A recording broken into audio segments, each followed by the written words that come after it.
And hello again, and here we are back in my garage for a quick update on my various projects. So I think we'll start off with this year's project, which is my Kawasaki Z650 with the 750 engine, which is sitting right here. And so here we have the R6 wheels for the bike, which I've recently got back from being powder coated, as you can see, and I've now fitted some discs and some new wheel bearings. So now this is just waiting to go off to get some tyres fitted. Now my local tyre place is now closed down and I've got to find a new source of decent tyres at a good price, and I think I found one. It's just some distance from me. I've just not had time to go over there yet and get the tyre sorted out. But even when I do get some tyres on these wheels, I still can't fit them to the bike. And that's because I don't yet have the one-off billet caliper mount for the rear wheel. That's been delayed because my mate Jeff, he hasn't got power yet to his main miller, so he can't finish machining it. But hopefully that'll be sorted out soon and I should get it back. But even when I get it back, I still can't fit it to the bike because that part, along with some other billet parts, will have to go off to my local place Camcoat to be hard anodised, and that can take 2 or 3 weeks. And so as you can see, sort of time goes by and things just take quite a while to get done. But anyway, I will get the tyres fitted to these wheels at least in the next few weeks. And so moving on to my other ongoing project, which is my Kawasaki Z1000A1 Restomod project, the engine for which is right here. So let's get it uncovered. It's been covered up, keep it safe. As you can see, it's still not finished. It's got to fit the pistons, it's got to fit the block, top end and so on. And I must say, in the last month or two, I've not been doing much work on my various projects because it's been summer and I've been far too busy riding my new bike and just getting out there rather than being stuck in my garage working on all rusty parts, and that's fine. But the summer's almost over now and it's time to knuckle down and get some proper work done. So when it comes to my engine here, my Z1000A1 engine, things have progressed a little bit. So I've now fitted the alternator cover because behind it I finally got this damn rubber dampener washer that I didn't have. I've now got that thanks to Z Power. They sent it me, that's really great. So that means I can fit the starter clutch and the rotor for the alternator, which allowed me to fit the cover.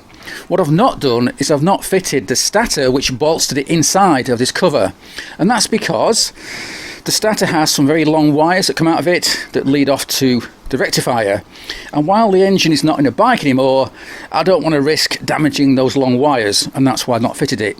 So these bolts are just loosely on there. It's a fabulous job just to take this off and bolt on the stator when I need to, and then away we go. For the same reason, I've also not fitted the Dyna S ignition on the other side of the crank. I mean, those wires are even more delicate. They're very delicate indeed, so again, don't want to risk damaging those wires. I've also fitted the starter intermediate gear and the starter itself and its cover, as you can see here. Here we have a missing sprocket cover, which is right here in this box. This has been off for being polished at my mate Jeff's workshop. He's got a polishing mop, so we've polished it up because it was a bit dull and scratched. Just needs finishing off and the soap removing from it, the polishing soap, and that can go back on the engine. I've then got to do the tricky bit, which is fitting the pistons. That's not difficult, but fitting the pistons and then dropping on the block on top of them without damaging anything, without damaging any piston rings. Yeah, that's going to be the tricky thing. Once that's done, it's pretty easy going just to fit the head, and then away we go. But there is another reason why I've not done much work with this engine recently, and that's because I've hit a really big problem with the project in general, and that problem concerns the frame. And so the frame is a 1978 Z1000A1 frame, but it came from the States via D&K. I bought it from them.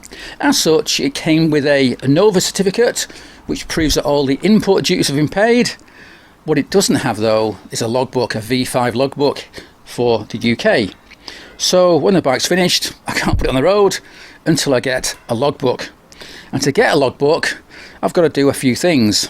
And one thing I've got to do is get what's called a dating certificate for the complete bike. Now, as it turns out, the rules for getting this thing have changed over the years when it comes to old bikes, which I didn't know about until I tried to do it. So to get a dating certificate, you need to go to an authority, which could be Kawasaki, or in my case, it would be the Z1000 Club, and you send them off photographs of your bike. They then study the photographs and say, yes, that is indeed a 1978 Kawasaki, and they send you back a dating certificate.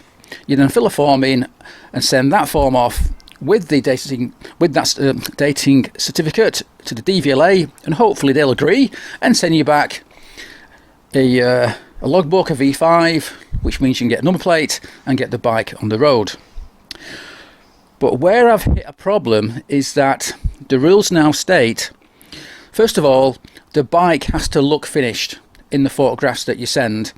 Now, the bike doesn't have to run, it just needs to look like it would. And that's not a problem. I could build the bike up. You know, it doesn't need to have paint on it or anything like that. It just needs to look like it's a complete bike. But what I want to build, of course, is a Restomod. So my bike's got modern suspension and wheels and brakes from a brand new Kawasaki Z1000 RS. It's got a Yamaha rear swing arm and so on. It's completely not standard because that's what I want to build. And that's not allowed, as it turns out. Any non-standard parts you fit to a bike like mine has to be in the era when the bike was made.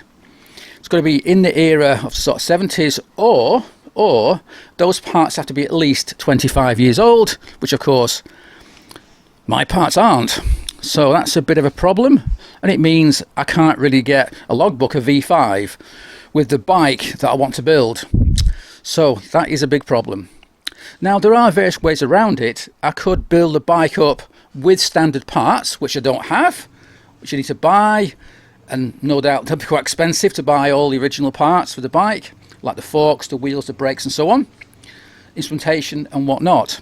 I could then take some photographs, get my dating certificate from the Z1000 Club, send off the forms, and eventually get back a V5 logbook.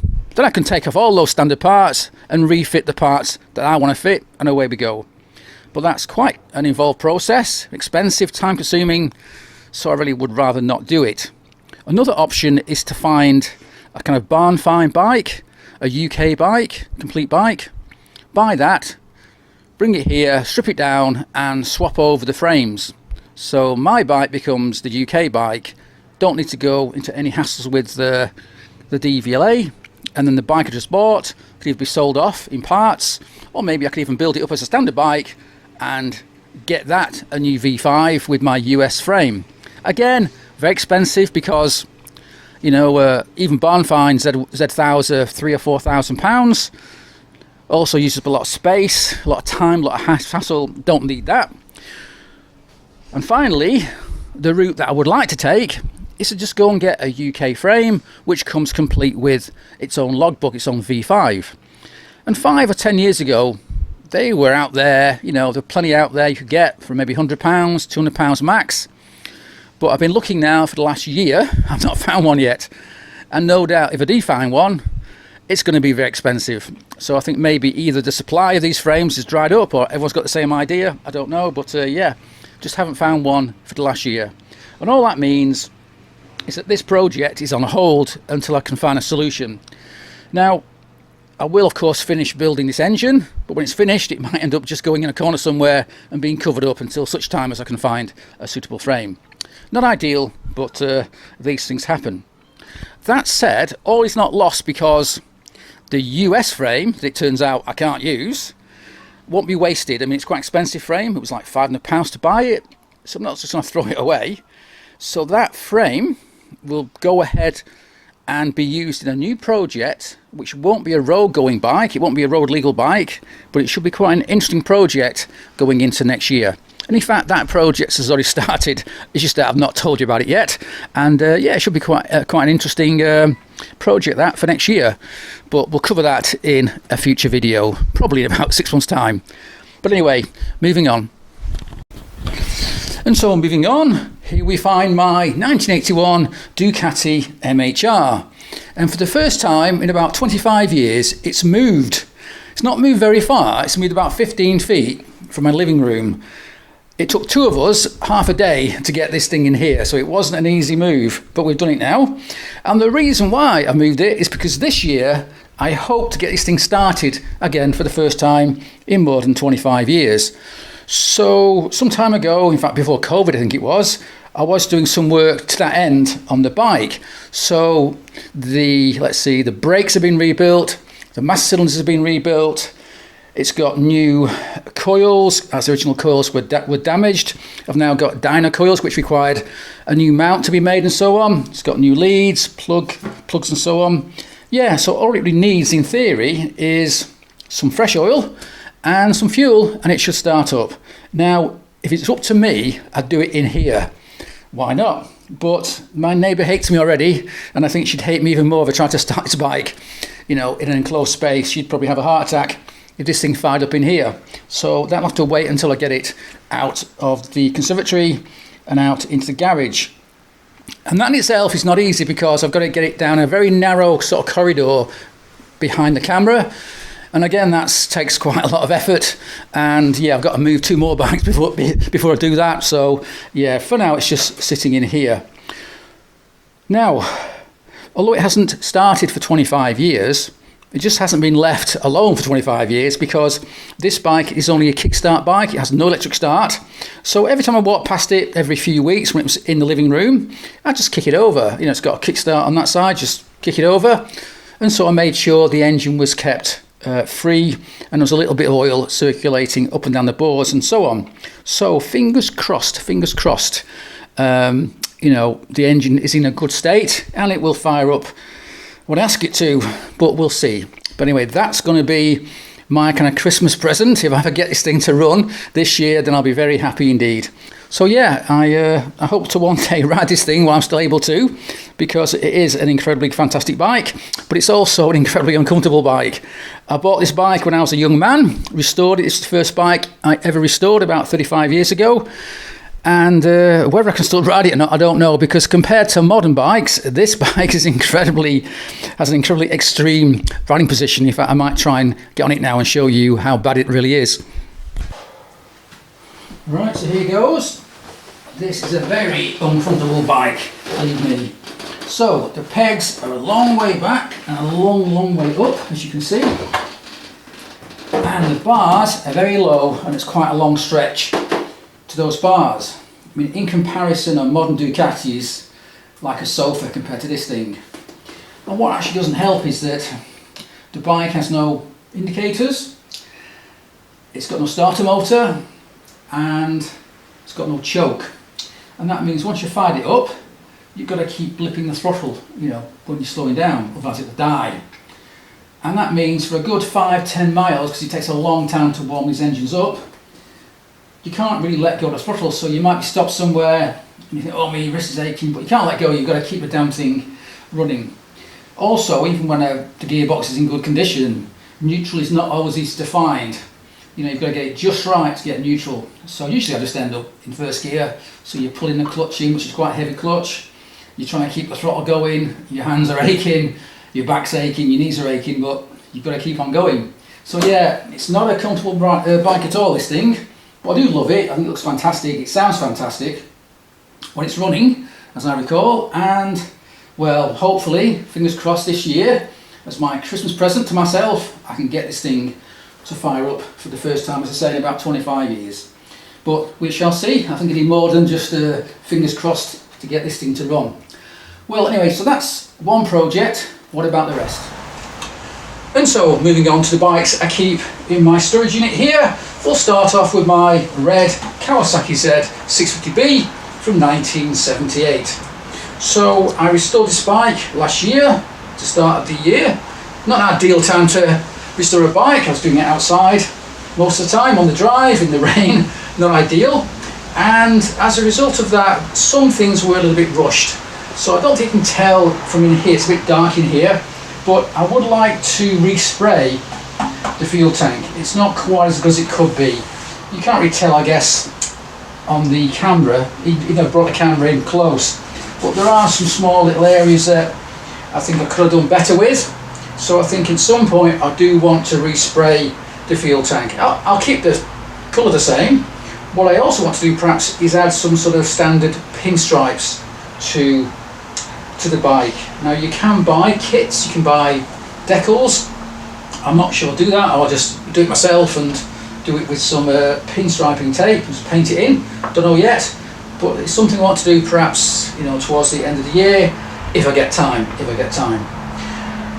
Now the bike is running fine, I've got no problems with it at all, starts, runs okay, you know, so I've been riding it from the spring until sort of June, July, when I got my brand new Norley Commando 961. Since I got that, to be honest, I've not ridden this much at all, because the difference, you know, particularly in braking and suspension is just immense. You don't really appreciate how far things have come. You know, if you just ride this all the time, you get used to it and you'll be fine. When you jump on a brand new bike, you realise there's a huge gulf between this bike and a modern bike is. So yeah, I haven't actually ridden this much since I got the Note. Anyway, moving on to the other three bikes, which are currently undercover over here. And so underneath here we have my Harley in brackets, because there's no Harley bits on it apart from the fuel tank. Complete custom build, I built it in 2000, contains an Evo base motor from Merch Performance in Canada, which is 131 cubic inches, which is 2.2 litres. And I've had this, as I say, since 2000, and I change it around a little bit every now and again. But yeah, it's been here now pretty much unused for, well, since I got the unit. And in fact, prior to that, I hadn't ridden it for about 2 or 3 years. In fact, since before COVID. When COVID occurred, I couldn't ride anywhere, so I let the insurance lapse and just left it. And the reason I let the insurance lapse is because insurance for this thing is so expensive. Even, you know, with my full no claims and whatnot, it's almost at 4 figures, almost £1,000 to insure this thing. And I used to ride it a lot, but not so much anymore. So to ride it, say, 10 or 15 times a year on a sunny day, or go to a show or something like that, and to pay £1,000 in insurance just for that just seems a bit ridiculous. So I haven't bothered reinsuring it for the last 2 or 3 years. It saved me, you know, 3,000 quid, which is worth having. So right now it's here in storage. The rear tire's gone flat, I see, but it's supported by this little lift here, so there's no weight on it. And at some point, I don't know when, I'm going to obviously get it out and get it insured and ride it again, because it is looking a bit dated now, but maybe that's fine. I mean, one problem you've got with these kind of custom bikes is, do you build it, then keep it a long time and just leave it as it was, sort of 10, 20 years ago, and just leave it, and one day it'll come back in fashion as being a sort of classic, sort of custom bike, or do you chase the latest thing, do you continue to chase, let's update it with the latest thing like monoblock brakes, upside down forks and so on, carbon fibre wheels, and it's never kind of fixed. I don't know. I can see the pros and cons of both approaches, but I would like to make it even lighter than it is. Currently it's about 100, let's see, the last time I weighed it, it was 525 pounds, but that was with all the oils and a full tank of fuel. So I am getting sort of close to 500 pounds, but I'm still some way off. So that's something I'd like to do. But that'll have to wait for another day, because right now I've got my plate full with all my other projects. And so next we have my 2 Italian bikes that are kept in here. First of all, we've got the 888, and I've not ridden this for quite a while now. And even when I was riding it, I didn't ride it very far each year, because as time goes by, I just found it more and more uncomfortable to ride. Therefore, I've decided to sell it. I was hoping to sell it this year, but it's not happened because I want to give it a full service first. I need to get the belts changed, in particular fluids changed and so on before it goes. That's not happened. We're now in September, not an ideal time to sell a bike and get a good price, so it can stay here until next spring when I'll get it fully serviced and then get it sold. So that's the Ducati 888. Next to it here we have, of course, my longest running project, my good old Motor Guzzi Cafe Racer project, which is based on a 1989 California 3. Very pleased with it. Haven't ridden it much at all since I finished it because it's just busy, and it's okay. It runs okay. Again, a very uncomfortable bike, a very long stretch to the bars. This is a very long tank. This is an endurance tank, by the way, from Tab 2 in Wales, And the only problem I've got at the moment is I'm not happy with the throttle.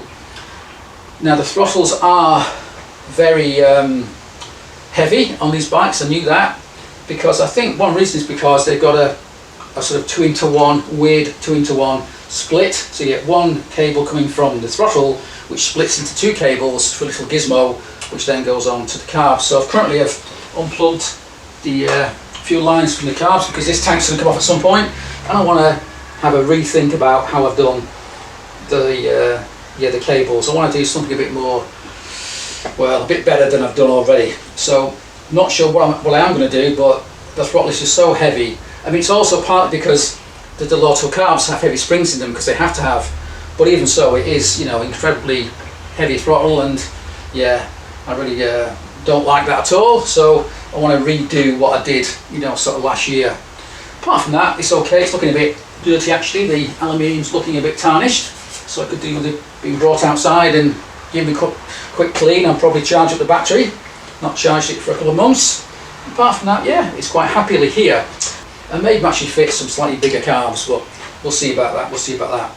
I can actually change over from having these old Delotos to maybe some Mk2s, which have a much lighter spring in them. Makes the throttle so much lighter, much easier to ride the bike. But all that's for the future. For the time being, it's another bike in storage here in my storage unit. And now here we are back in my garage again. And the bike projects we've seen so far are not my only bike projects. There are a couple more. First of all, there's the Kawasaki Z1000 Mk2 project, sort of Restomod project, but that bike's not here. That's at my friend's garage, where I'm just waiting for him to finish off building the engine, at which point it can come back here for me to finish off the whole project.